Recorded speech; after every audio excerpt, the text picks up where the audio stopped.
Namu Myoho Renge Kyo.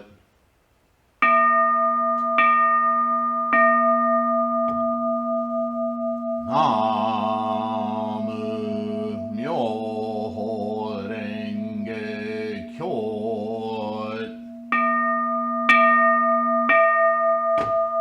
Namu Myoho Renge Kyo.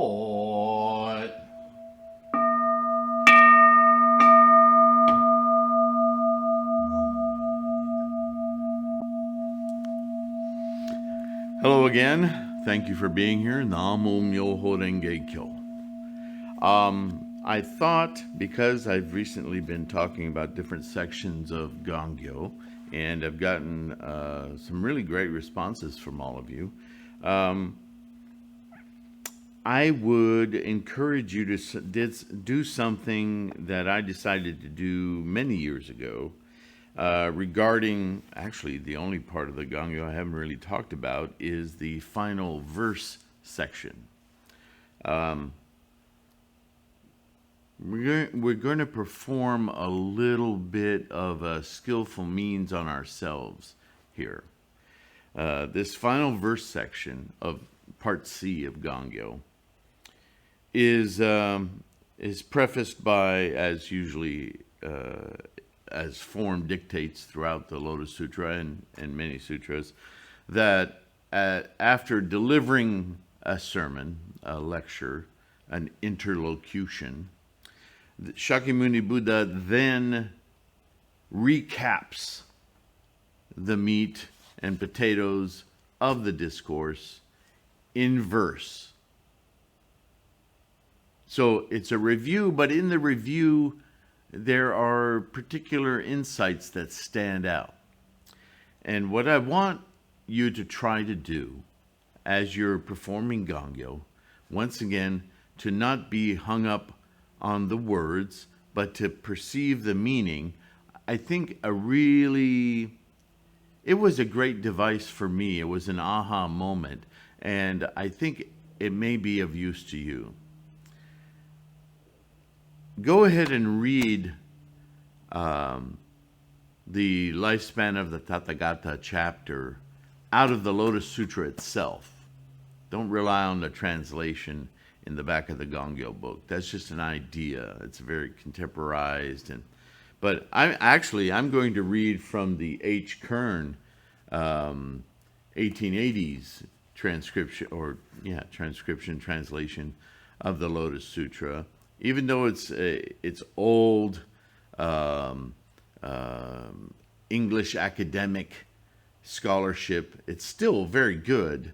And in this particular case, H. Kern's transcription of the Lotus Sutra is in 27 chapters rather than 28. So if you get this book, realize that what he calls the duration of the life of the Tathagata, which I think is a more accurate title, it has a different sense about it than the lifetime of the Tathagata, which is kind of a nonsense because Buddha isn't associated with time.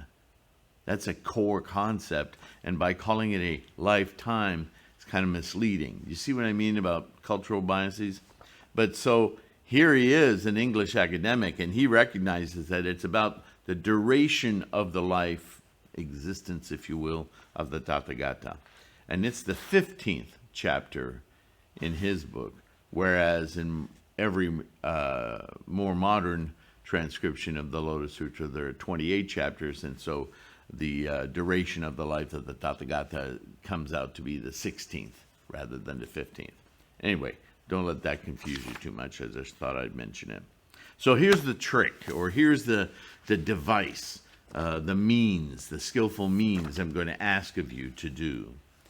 When you read the verse section, as I'm going to now, and annotate, think of it as a conversation between your own Buddha mind and your samsaric mind. Think of it that way. Not as this outside, omniscient, whatever, but your own Buddha mind, your enlightened, awakened mind, sitting down, looking directly at your monkeys, your human mind, and having a conversation with you, speaking directly to you, your own enlightenment speaking to you. Can you envision that? Can you envision in your mind that your enlightened mind, your paradigm shift, your awakened Buddha mind is talking to your me, I in the world mind? If you can get this idea, I think this verse section might just knock you on your butt. And I think you'll understand a lot more about the entirety of Myoho Renge Kyo and the teachings of Shakyamuni Buddha if you can separate that Buddha speaking from Shakyamuni Siddhartha, the human. Because actually, this is what he's doing as he's talking to his students. This is exactly what he's doing.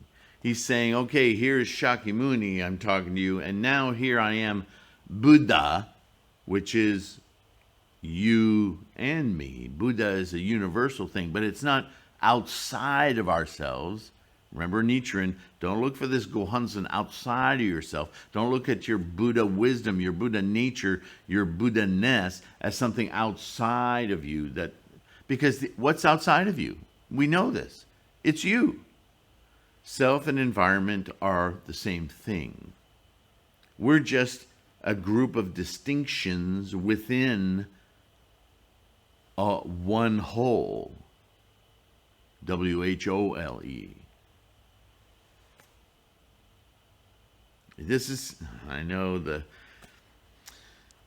human mind is hard to break of that habit. But I really want you to try. This is you talking to yourself. This is the Buddha you talking to yourself. That's messed up words because we're in samsara, but this is your own enlightenment, your mind of enlightenment, speaking directly to you, samsaric. And it starts out saying, an inconceivable number of thousands of kodas of eons, never to be measured, since I reached superior or first enlightenment and never ceased to teach the law.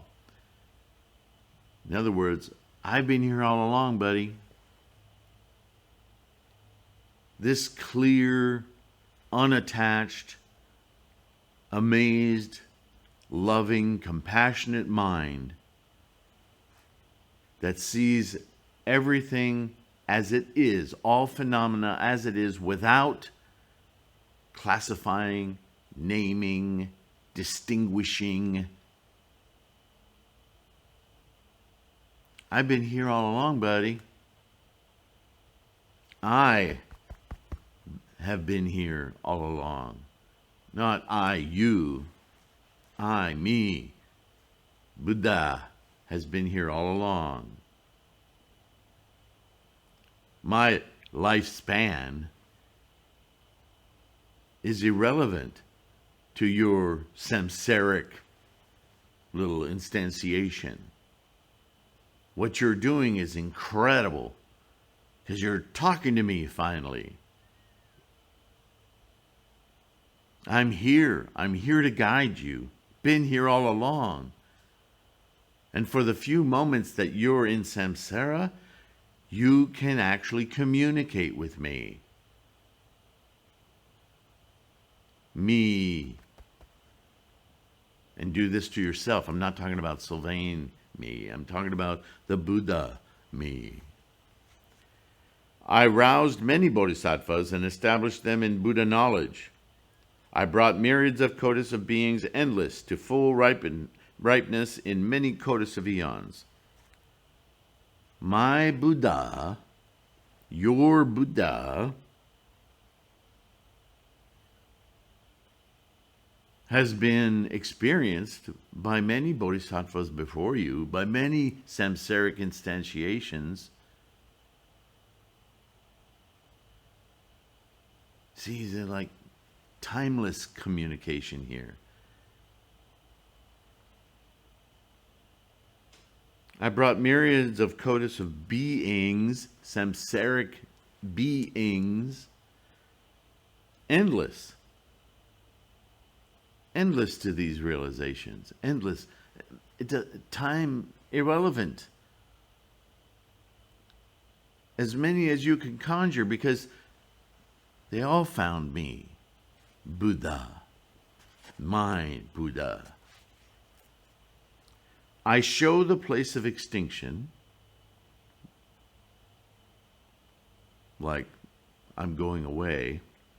I revealed to all beings a device to educate them. Because if you know I'm here, but you're in samsara, samsara will distract you. You just won't pay attention to your own Buddha nature. Because it's far more entertaining to play with things.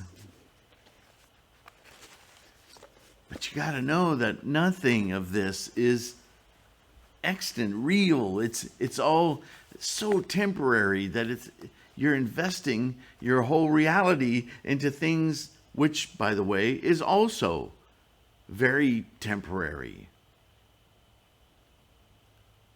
But, you can do that. It's just that you've got to play. If you're going to play that game, you got to also accept the suffering that comes along with it. So, if that's what you want, but if you want to be clear-minded and dumbstruck by the process of the whole ball of wax, the whole universe, the whole life process that you're just this one in zillions a part of, if you want to know that reality, I'm always here. All you got to do is decide.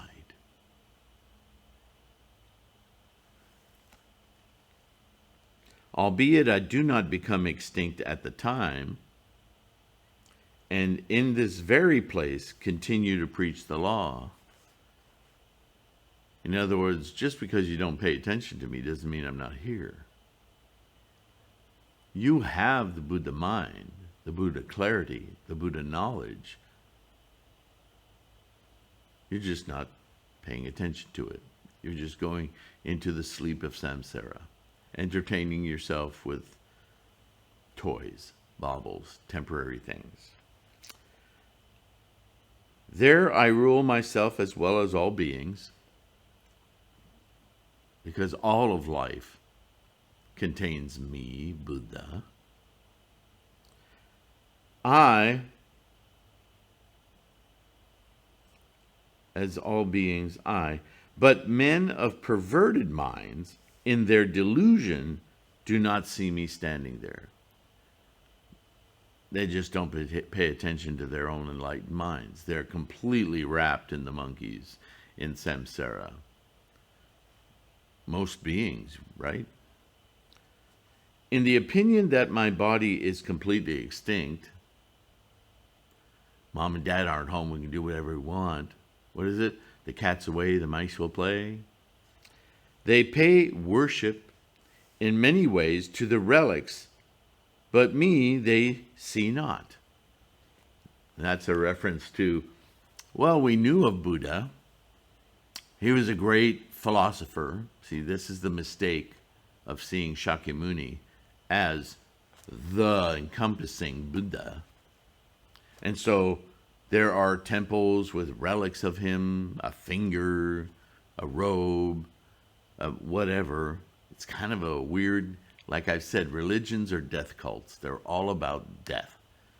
And so collecting little archaeological, anthropological finds like this, we'll bank on that as being our path to Buddha.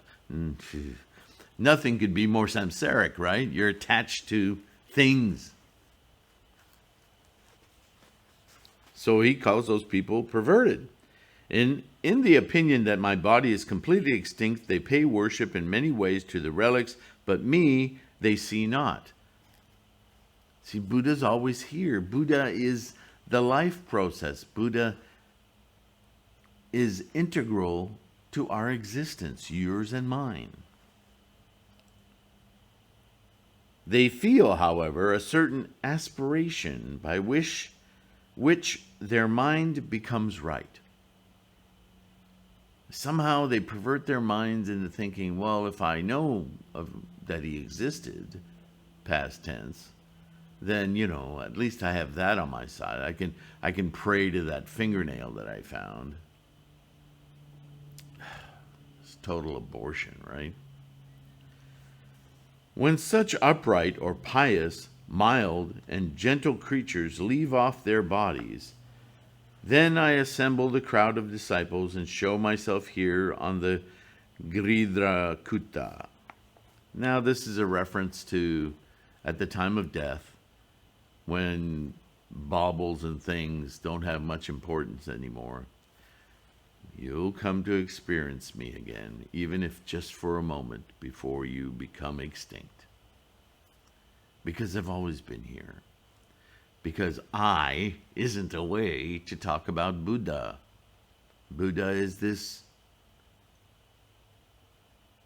life state. And then I speak thus to them, in this very place. I was not completely extinct at the time. Ha. It was but a device of mine, monks. Repeatedly am I born in the world of the living. Is Shakyamuni born every time a human is born? No. But what this means is because Buddha is abiding all the time, this cognitive state of all life. When a new human mind, samsaric instantiation of mind, is born in the womb, Buddha is already there. Buddha is part of the process. Honored by other beings, I show them my superior enlightenment, but you would not obey my word unless the Lord of the world enter nirvana. Why does he do this? Why does he say this?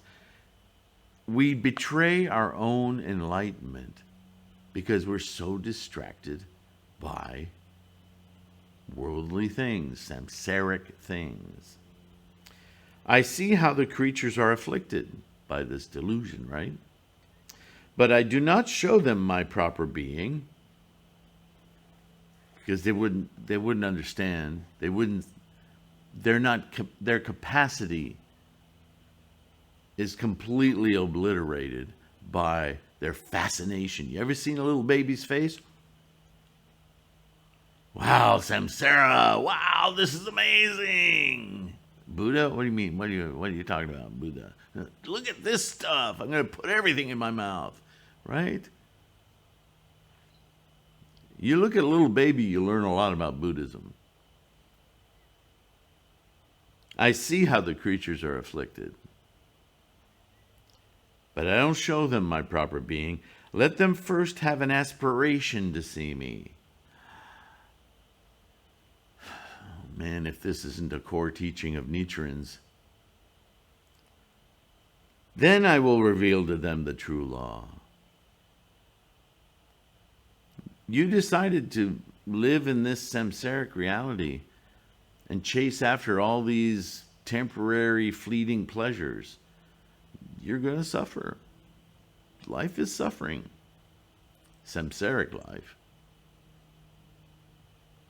Samsaric life is full of disappointments and incompleteness. At some point, every human samsaric mind, because it has Buddha clarity in it, part of it, actually it's in Buddha,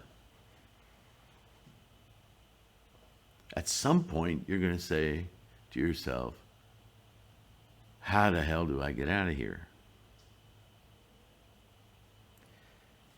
Let them first have an aspiration to see me.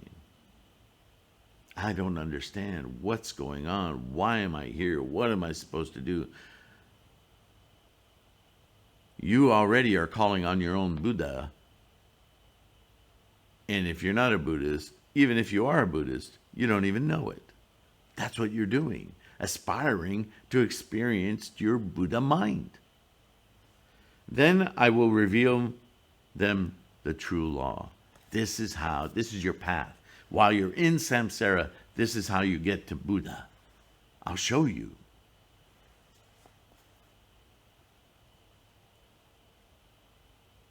Such has always been my firm resolve during an inconceivable number of thousands of kotis of eons, and I have not left this Girakuta for other abodes.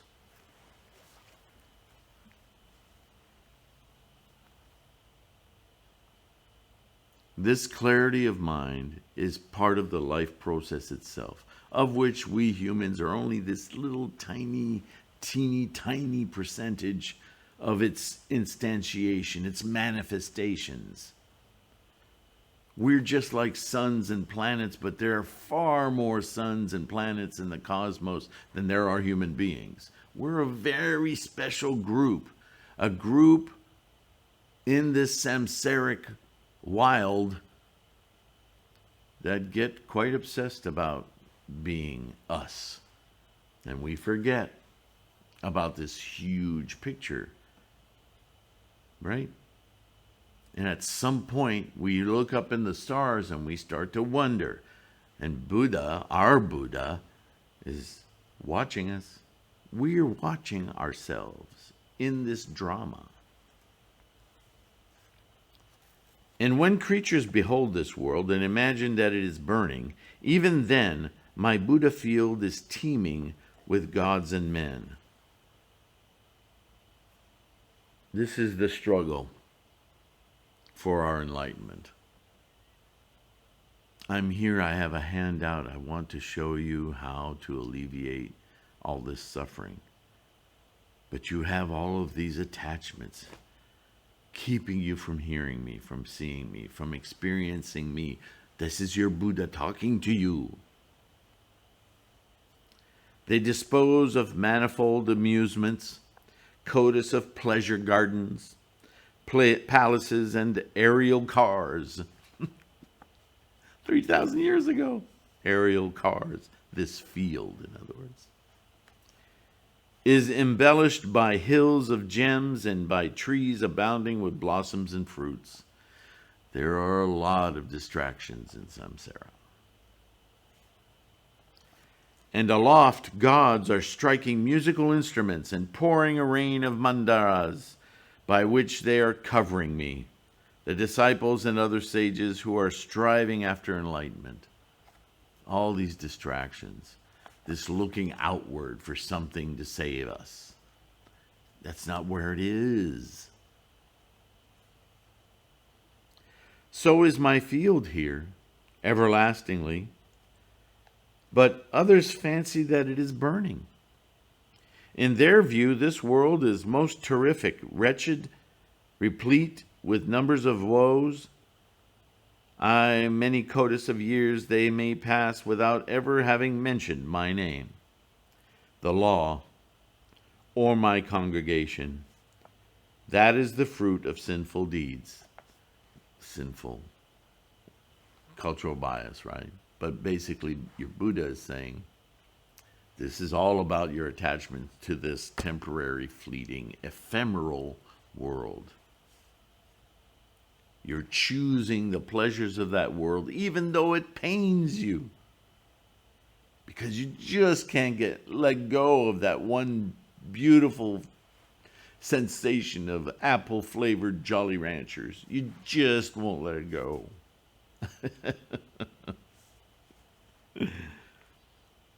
But when mild and gentle beings are born in this world of men, and birth, death, moment to moment, right?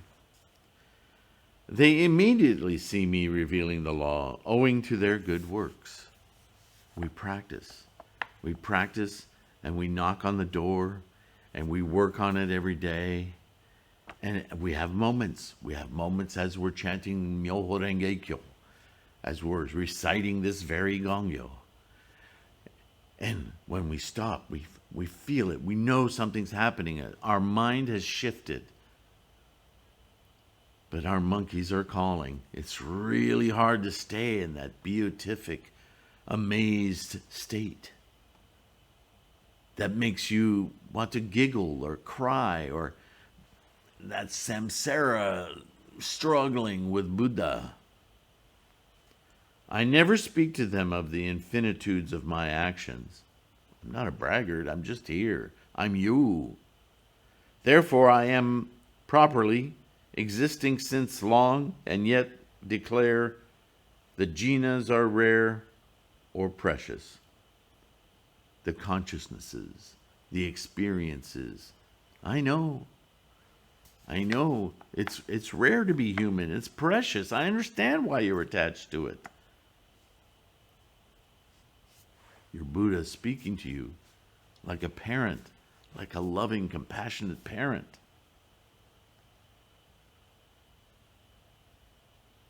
Such is the glorious power of my wisdom that knows no limit. And the duration of my life is as long as an endless period. I have acquired it after previously following a due course. Feel no doubt concerning it, O sages, and leave off all uncertainty. The word I, here pronounced, is really true. My word is never false. I'm not a made-up creation of samsara.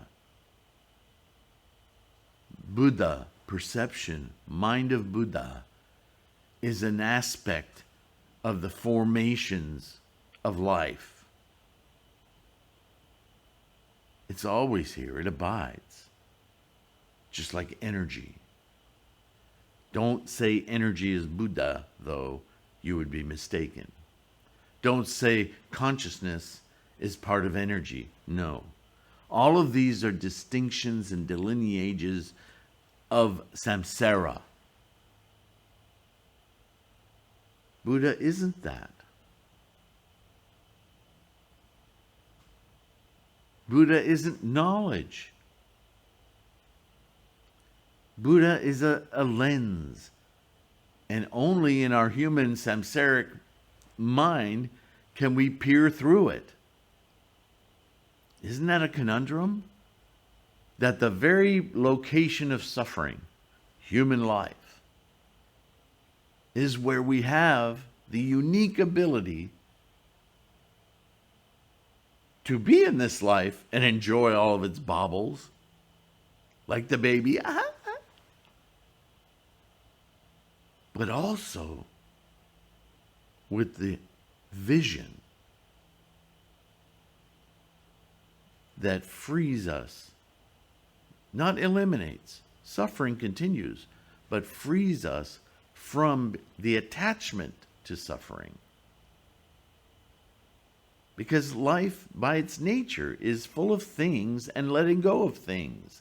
And letting go of things is always painful. But if you understand that that's the nature of things, then it doesn't hurt you anymore. That the very accrual of things ceases to have value. It's just an entertainment.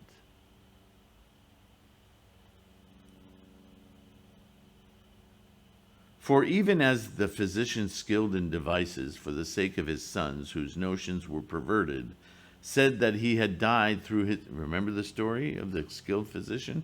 He was still alive, and even as no sensible man would charge that physician with falsehood, right?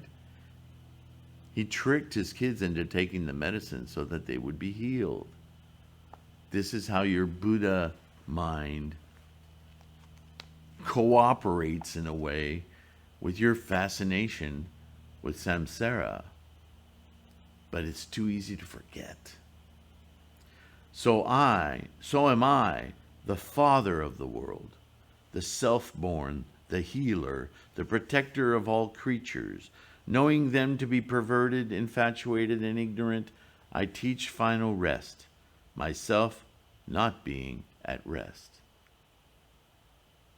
That's very poetic, but it means that your Buddha lens exists only in this life, this samsaric life. And that Buddha lens never goes away because it's part of all life. It's just that only here in our human mind can we peer through Buddha. Can we experience Buddha, just like everything else we experience. What reason should I have to continually manifest myself?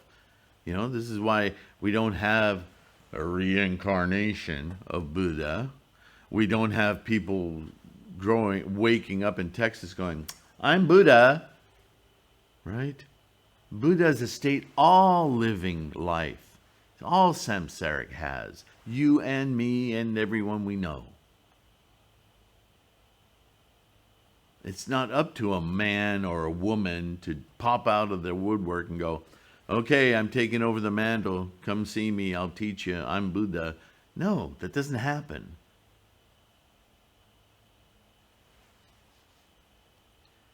What reason should I have to continually manifest myself? I don't need to manifest myself as a human to prove that there's Buddha. Buddha's already here. It's always been here. You can experience it for yourself. You don't need me to show up on 2 feet and walk around and show it to you. When men become unbelieving, unconfident, unwise, ignorant, careless, fond of sensual pleasures, and from thoughtlessness run into misfortune, right? You just bury yourself into samsara. Whoopee! Then I, Buddha, who know the course of the world, samsara, declare, I am so and so, and consider, how can I incline them to enlightenment? How can they become partakers of the Buddha laws? And this finally is an exhortation to you and me. This should be your goal, my goal. How do I incline others to return, to open, to awaken their Buddha minds, their clear minds, their unattached, unemotional, unattached minds? That's an emotion experience, like I use the words amazement and compassionate. You could say those are emotions, but those emotions are raised by your samsaric mind, but on a scale that's not about ego. That's not about I-ness, selfness. It's about lifeness, suchnesses. See, it'd be more true to say that I'm a Sylvain suchness and you're a Bob or a John or an Irene or a Tammy suchness. And there are how many Tammys and Bobs and Pradeeps in the world,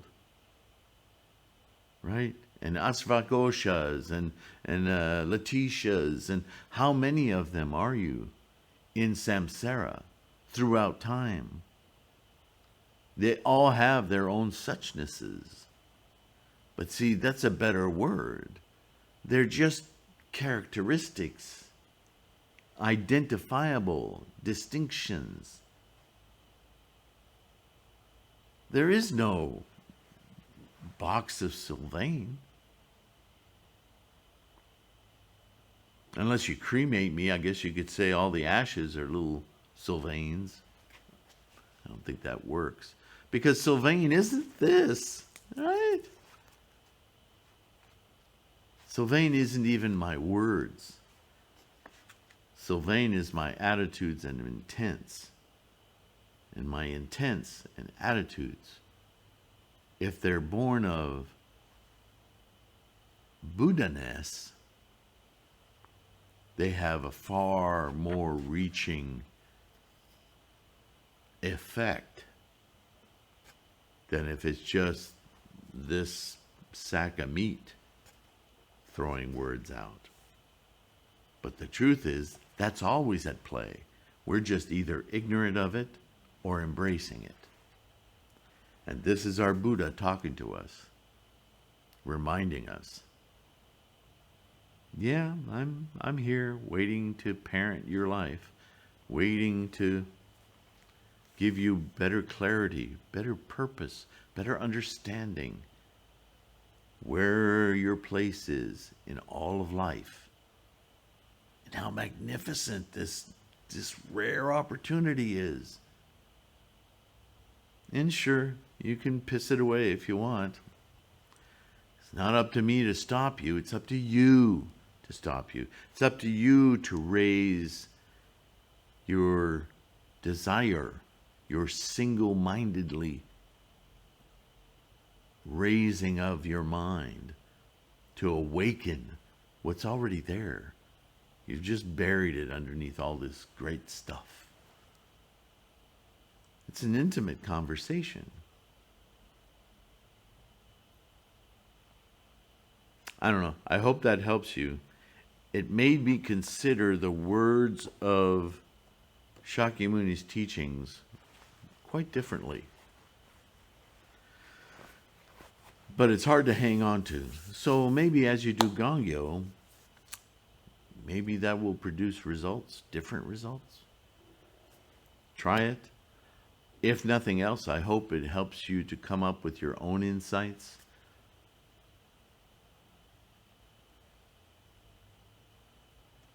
You'll only know if you do it. Namo Myoho Renge Kyo. Thank you. Thank you. I just looked at the time because it suddenly occurred to me, did I ever start the recording? Oh, that would be funny, because then I would have been here talking to myself, talking to my Buddha, Buddha talking to me. Very circular. Anyway, thank you for your contributions. Thank you for your support. Yes, Tammy, don't forget to like and subscribe. And I'll see you in the next one. Thanks again. Namo Myoho Renge Kyo. Bye for now. Hey, thank you for being here. Did you know there's a third way you can help support this channel, and it won't cost you a cent? Yep, if you are not able to be a patron on Patreon or use the PayPal me at .com at Sifu Sylvain, because you don't have the financial fortune to help support this channel right now. You, as I say, always support this channel by watching, but you can also help us grow so that maybe one day we can get over 10,000 subscribers and YouTube will grace us with monetization. It's not a lot, but if you can make sure you're subscribed and share a video, like a simple one, just go into the search criteria and type monk, and you'll have a video that'll come up that's been up for years about what is a monk. You know, it's called monk, who, how, where, something like that. That might be a great introduction to somebody who doesn't understand what a monk is to begin with. It's a tool. Use this channel as a tool to help you with your bodhisattva practice, and share a video to somebody who you think, oh, I know somebody who'll benefit from watching this. And in that way, you can help us grow.